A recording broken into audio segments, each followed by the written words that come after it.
Maka hari ini sempena sambutan ulang tahun ke-50 Rukun Negara yang mempertautkan seluruh rakyat Malaysia dalam suatu semangat dan nilai perpaduan yang jitu, maka marilah kita bersama-sama memperteguhkan iltizam untuk terus menjunjung kelima-lima prinsip rukun negara ini.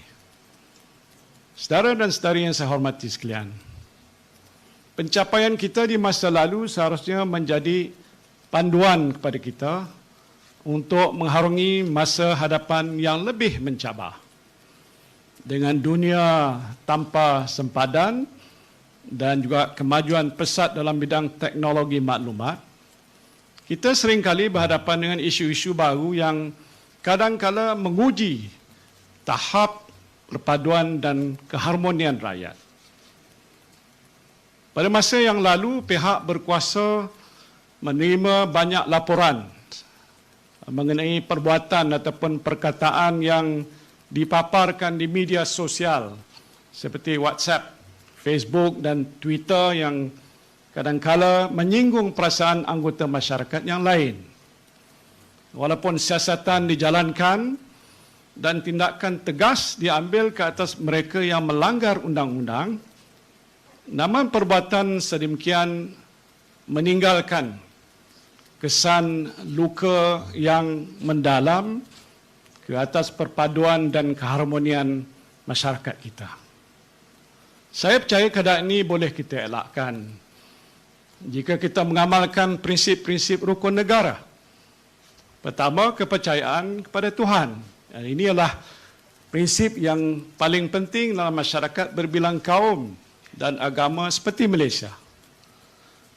Perlembagaan negara kita mengiktiraf Islam sebagai agama persekutuan dan hak setiap individu untuk mengamalkan ajaran agama masing-masing secara aman dan harmoni. Apabila prinsip ini dihormati, maka wujudlah keharmonian agama di negara kita. Tidak ada lagi pihak yang boleh mempersoalkan kedudukan agama Islam ataupun hak penganut agama-agama yang lain untuk mengamalkan ajaran agama masing-masing. Kedua ialah kesetiaan kepada raja dan negara.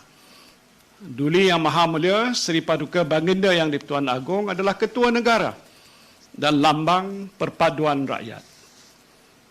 Rakyat berbilang kaum dan agama bernaung di bawah kebijaksanaan Tuanku dalam memelihara dan juga melindungi hak semua rakyat secara adil dan saksama.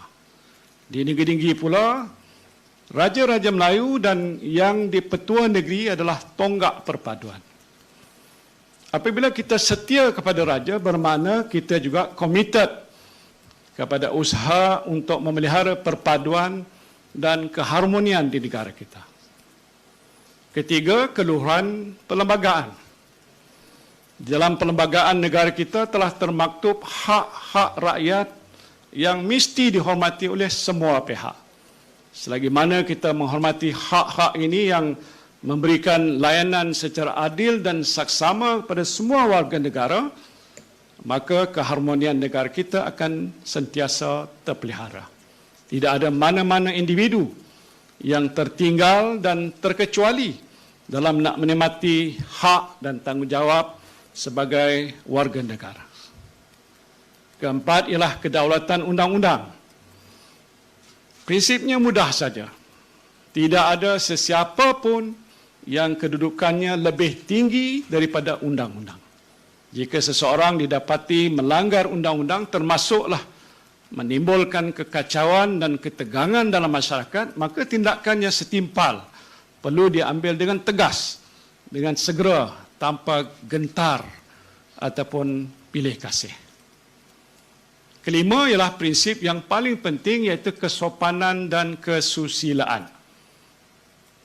Ingat, masyarakat Malaysia adalah masyarakat yang bersopan dan bertata susila. Kita adalah masyarakat yang beradab.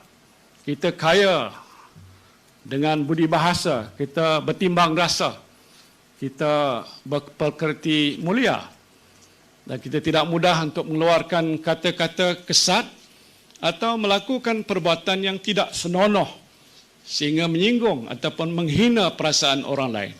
It is un-Malaysian to be rude. It is also un-Malaysian to be inconsiderate. Jika kita semua bersopan, bertata susila, beradab dan berbudi bahasa dalam pergaulan seharian kita, baik secara fizikal ataupun secara maya di media sosial, saya yakin masyarakat kita akan menjadi masyarakat yang paling harmoni dan bersatu padu di dunia.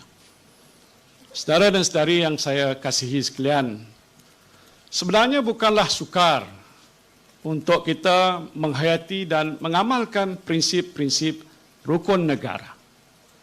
Yang penting ialah kita mempunyai kesedaran untuk sentiasa mengeratkan perpaduan dan juga memelihara keharmonian masyarakat kita menerusi amalan prinsip-prinsip dan nilai-nilai murni yang terkandung di dalam rukun negara. Prinsip-prinsip rukun negara hendaklah sentiasa diamalkan dalam masyarakat kita dan diwarisi daripada satu generasi ke suatu generasi yang lain.